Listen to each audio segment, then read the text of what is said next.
Breaking news చూస్తున్నాం. Iran కు Trump మరోసారి వార్నింగ్ ఇచ్చారు. ఇరాన్ సైన్యం ఆయుధాలు వీడాలని అన్నారు.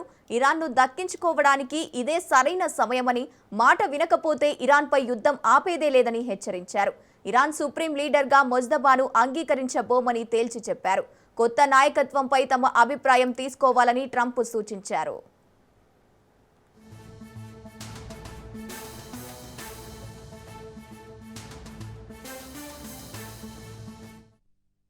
ఇరాన్ కు ట్రంప్ మరోసారి వార్నింగ్ ఇచ్చారు.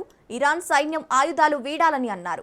ఇరాన్ను దక్కించుకోవడానికి ఇదే సరైన సమయమని, మాట వినకపోతే ఇరాన్పై యుద్ధం ఆపేదే లేదని హెచ్చరించారు. ఇరాన్ సుప్రీం లీడర్గా మొజ్దబాను అంగీకరించబోమని తేల్చి చెప్పారు. కొత్త నాయకత్వంపై తమ అభిప్రాయం తీసుకోవాలని ట్రంప్ సూచించారు.